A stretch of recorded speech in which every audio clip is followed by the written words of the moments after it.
Hello friends, welcome to our channel. और आज अगर देखें तो ओवरऑल जो इंडियन मार्केट है वो पॉजिटिव था। और उसके पीछे रीज़न था कि एचडीएफसी बैंक जो है वो अपने ऑल टाइम हाई पे था। और जो बैंकिंग स्टॉक्स हैं प्लस कुछ डिफेंस स्टॉक थे। बेसिकली अगर देखा जाए सेक्टर वाइज तो बैंकिंग सेक्टर और डिफेंस सेक्टर दोनों ही थोड़े स्ट्रॉन्ग थे। और आईटी फ्लैट था, ऑटो सेक्टर भी ऑलमोस्ट फ्लैट ही था। तो अभी अगर देखें तो लास्ट वीडियोस में हमने शेयर किया था कि 24,350 के ऊपर जैसे ही निफ्टी ट्रेड करना स्टार्ट करता है, फिर हमारा जो नेक्स्ट टारगेट रहेगा 24,530 550 के आसपास रहेगा। और आज अगर आज का हाई देखें तो ऑलमोस्ट 470 के आसपास गया था, फिर वहाँ पे ही निफ्टी क्लोज हुई है। तो अभी जो हमारा एक टारगेट है 24,530 से, वो अभी भी वैसे ही है। तो कल के दिन हम देख सकते हैं कि कल के दिन चांसेस हैं कि ये 24,530 550 से 600 के आसपास निफ्टी जाए। ठीक है। कल वैसे भी अभी क्या है कि अभी मंथली एक्सपायरी हो गई, तो बैंक निफ्टी की एक्सपायरी तो वैसे भी ख़त्म ही हो गई है ऑलमोस्ट। तो अभी देखते हैं कि आने वाले टाइम में कल के लिए क्या हो सकता है। तो कल के लिए जो सपोर्ट रहेगा वो 24,350 से 24,300 का रहेगा। और ऊपर की साइड में अगर रेजिस्टेंस की बात करें तो रेजिस्टेंस जो है 24,550 और 24,600 का रहेगा कल के लिए। और नीचे के लेवल पे 24,350 और 300 का ही सपोर्ट रहेगा। अगर 24,300 का लेवल ब्रेक होता है, फिर 24,160 150 तक आ सकता है निफ्टी। बट जब तक 24,300 का लेवल ब्रेक नहीं होता है तब तक तो ठीक ठाक है। क्योंकि अभी देखें ना तो अभी ऑलमोस्ट आने वाले 3-4 दिन ना काफ़ी अच्छे हैं, मतलब एक इवेंटफुल है। 4 तारीख को जो फेड है उसकी मीटिंग है, जोरेम पॉवेल की स्पीच है, तो उससे भी थोड़ा बहुत इम्पैक्ट पड़ेगा इंडियन मार्केट पे।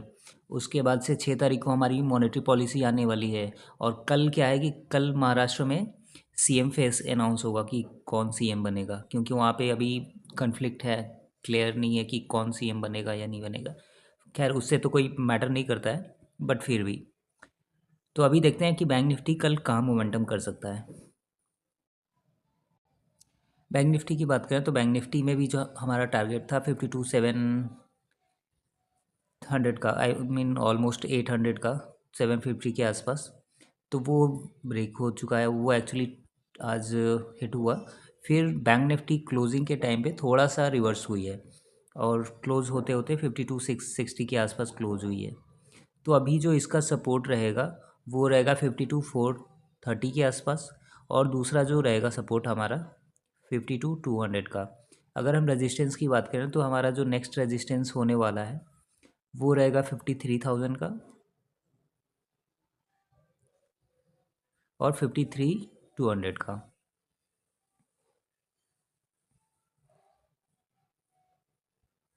तो बैंक निफ्टी में इतना ही। एक्चुअली क्या है ना कि बैंक निफ्टी और निफ्टी को अकेले एचडीएफसी बैंक ने संभाल रखा है। अगर एचडीएफसी बैंक में थोड़ी सी भी प्रॉफिट बुकिंग वगैरह आती है तो एक बार फिर से मार्केट जो है नेगेटिव हो सकता है। तो अभी देखते हैं कि एचडीएफसी बैंक कल कहाँ ट्रेड कर सकता है। एचडीएफसी बैंक की बात करें तो एचडीएफसी बैंक जो ऑलमोस्ट अपना प्रीवियस हाई था उसको ब्रेक किया है। 1837 के आसपास गया था आज, और फिर वहाँ से जो क्लोज हुआ है वो 1827 के आसपास क्लोज हुआ है।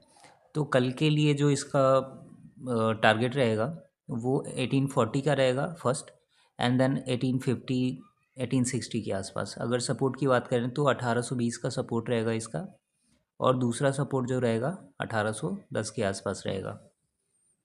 अगर हम वीकली टाइम फ्रेम में देखें तो वीकली टाइम फ्रेम में भी काफ़ी अच्छा एक पैटर्न दिख रहा है।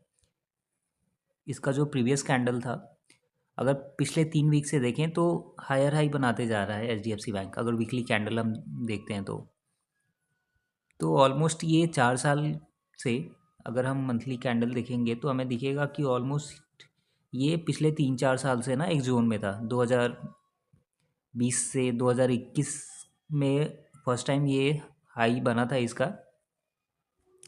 ये हाई था 1592 के आसपास। उसके बाद से फिर मार्केट नीचे आई, एचडीएफसी बैंक नीचे आया था। और फिर उसके बाद से तो साइडवेज ही हो गई थी। तो यहाँ पे ऑलमोस्ट 1592 के आसपास हाई था, फिर वहाँ से नीचे थोड़ा सा रिट्रेसमेंट हुआ, फिर एक पुल बैक आया। फर्स्ट टाइम 1750 का लेवल टच किया था यहाँ पे, फिर सेकंड टाइम टच किया था, फिर वहाँ से फॉल आया था बहुत गंदा वाला 1 महीने में ही। फिर उसके बाद से 1750 का टच किया था। तो ये एक रेजिस्टेंस पार्ट था। तो अभी देखें ना, तो अभी भी ऑलमोस्ट अगर हम देखें, तो अगर इस लेवल को जो कि 1830 का लेवल है, उसके ऊपर अगर वीकली क्लोज होता है, मंथली कैंडल क्लोज होता है, तब एक अच्छा मोमेंटम आ सकता है। फिर टारगेट रहेगा 2000 का, 2000 2100 2200 के आसपास। क्योंकि अगर आप लास्ट 2 क्वार्टर्स के रिजल्ट्स देखेंगे, सेल्स देखेंगे, प्रॉफिट्स देखेंगे,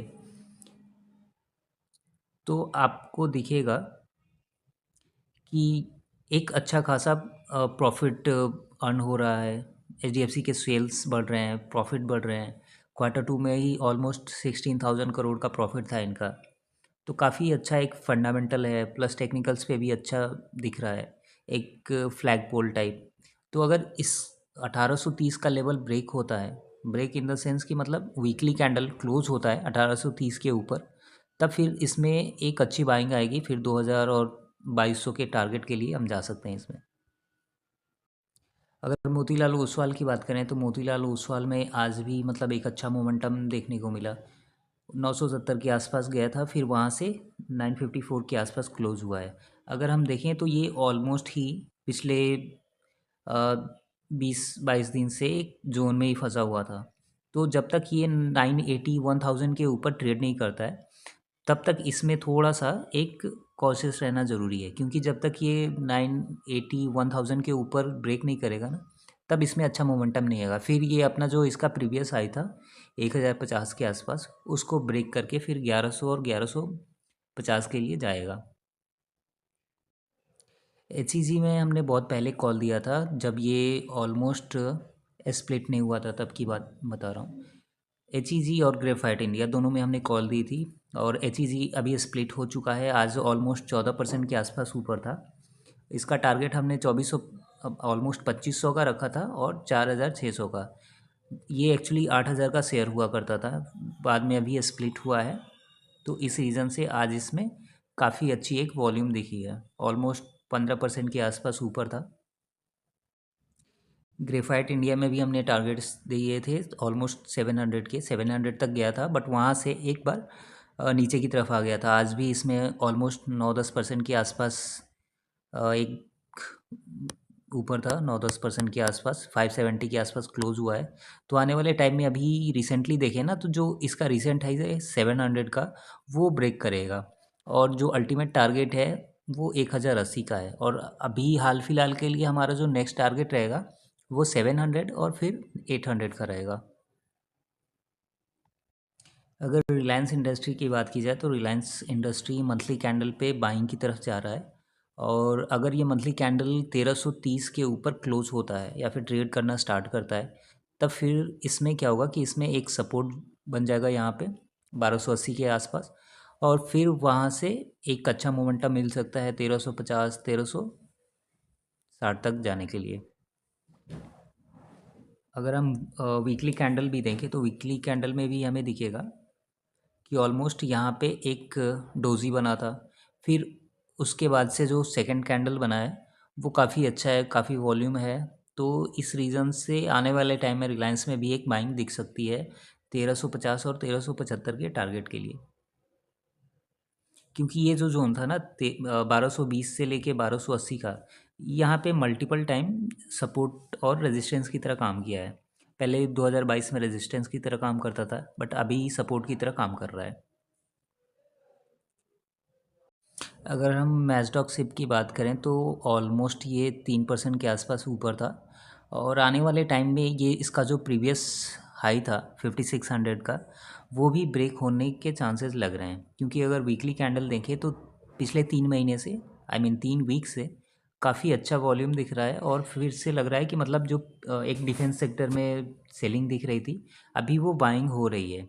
तो अगर हम डेली टाइम फ्रेम देखें, तो ये जो जोन है ना 4361 से 3874 का। यहाँ पे मैजडॉक ने सपोर्ट लिया है और जैसे ये 4800 का लेवल ब्रेक करता है फिर 5000 और 5400 के आसपास इसका टारगेट रहेगा। फिर ये 5000 के लिए जा सकता है, क्योंकि अगर हम देखें डेली टाइम फ्रेम में तो ये जो जोन है ना, यहाँ पे टाइम स्पेंड किया है इसने और काफ़ी अच्छा टाइम स्पेंड किया है। मतलब ऑलमोस्ट अगर देखा जाए तो मिड अगस्त से लेके नवंबर तक टाइम स्पेंड किया है। और ये जो जोन है ना ऑलमोस्ट 4800 के आसपास, ये थोड़ा सा रेजिस्टेंस की तरह काम कर सकता है, क्योंकि इसके पहले भी यहाँ पे रेजिस्टेंस रिजेक्शन फेस कर चुका है मतलब 2 बार। तो अगर ये लेवल ब्रेक होता है तो फिर उसका जो नेक्स्ट टारगेट आएगा ना वो 5000 का ही आएगा।